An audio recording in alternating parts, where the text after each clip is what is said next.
അധ്യായം 3. ഞങ്ങൾ പിന്നെയും ഞങ്ങളെ തന്നെ ശ്ലാഘിപ്പാൻ തുടങ്ങുന്നുവോ? അല്ല, ചിലർ ചെയ്യുന്നതുപോലെ നിങ്ങൾക്ക് ശ്ലാഘ്യപത്രം കാണിപ്പാനാകട്ടെ, നിങ്ങളോട് വാങ്ങുവാനാകട്ടെ ഞങ്ങൾക്ക് ആവശ്യമോ? ഞങ്ങളുടെ ഹൃദയങ്ങളിൽ എഴുതിയതായി സകല മനുഷ്യരും അറിയുന്നതും വായിക്കുന്നതുമായ ഞങ്ങളുടെ പത്രം നിങ്ങൾ തന്നെ. ഞങ്ങളുടെ ശുശ്രൂഷയാലുണ്ടായ ക്രിസ്തുവിൽ പത്രമായി നിങ്ങൾ വെളിപ്പെടുന്നുവല്ലോ. അത് മഷികൊണ്ടല്ല, ജീവനുള്ള ദൈവത്തിന്റെ ആത്മാവിനാൽ അത്രേ. കൽപ്പലകയിലല്ല, ഹൃദയമെന്ന മാംസപ്പലകയിൽ തന്നെ എഴുതിയിരിക്കുന്നത്. ഈ വിധം ഉറപ്പ് ഞങ്ങൾക്ക് ദൈവത്തോട് ക്രിസ്തുവിനാൽ ഉണ്ട്. ഞങ്ങളിൽ നിന്നു തന്നെ വരുംപോലെ സ്വയമായി വല്ലതും സങ്കൽപ്പിപ്പാൻ ഞങ്ങൾ പ്രാപ്തരെന്നല്ല. ഞങ്ങളുടെ പ്രാപ്തി ദൈവത്തിന്റെ ദാനമത്രേ.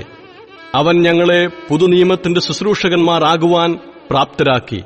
അക്ഷരത്തിന്റെ ശുശ്രൂഷകന്മാരല്ല, ആത്മാവിന്റെ ശുശ്രൂഷകന്മാരത്രേ. അക്ഷരം കൊല്ലുന്നു, ആത്മാവോ ജീവിപ്പിക്കുന്നു. എന്നാൽ കല്ലിൽ അക്ഷരമായി കൊത്തിയിരുന്ന മരണശുശ്രൂഷ നീക്കം വരുന്നതായ മോശയുടെ മുഖ തേജസ്സു നിമിത്തം ഇസ്രായേൽ മക്കൾക്ക് അവന്റെ മുഖത്ത് നോക്കിക്കൂടാതെ വണ്ണം തേജസ്സുള്ളതായെങ്കിൽ ആത്മാവിന്റെ ശുശ്രൂഷ അധികം തേജസ്സുള്ളതാകിയില്ലയോ?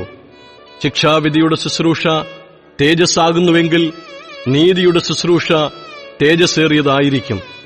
അതെ, തേജസ്സോട് കൂടിയത് ഈ കാര്യത്തിൽ ഈ അതിമഹത്തായ തേജസ്സു നിമിത്തം ഒട്ടും തേജസ്സില്ലാത്തതായി.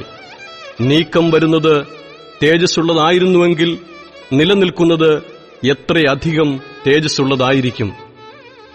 ഈ വിധം പ്രത്യാശയുള്ളവരായി ഞങ്ങൾ വളരെ പ്രാഗൽഭ്യത്തോട് സംസാരിക്കുന്നു.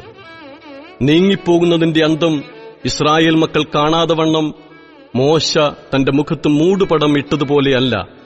എന്നാൽ അവരുടെ മനസ്സ് കഠിനപ്പെട്ടുപോയി. പഴയ നിയമം വായിക്കുമ്പോഴൊക്കെയും ആ മൂടുപടം നീങ്ങാതെ ഇന്നുവരെ ഇരിക്കുന്നുവല്ലോ. അത് ക്രിസ്തുവിൽ നീങ്ങിപ്പോകുന്നു. മോശയുടെ പുസ്തകം വായിക്കുമ്പോൾ മൂടുപടം ഇന്നയോളം അവരുടെ ഹൃദയത്തിന്മേൽ കിടക്കുന്നു. കർത്താവിങ്കിലേക്ക് തിരിയുമ്പോൾ മൂടുപടം നീങ്ങിപ്പോകും.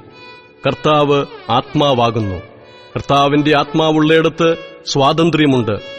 എന്നാൽ മൂടുപടം നീങ്ങിയ മുഖത്ത് കർത്താവിന്റെ തേജസ്സിനെ കണ്ണാടി പോലെ പ്രതിബിംബിക്കുന്നവരായി നാം എല്ലാവരും ആത്മാവാകുന്ന കർത്താവിന്റെ ദാനമായി തേജസ്സിന്മേൽ തേജസ് പ്രാപിച്ച് അതേ പ്രതിമയായി രൂപാന്തരപ്പെടുന്നു.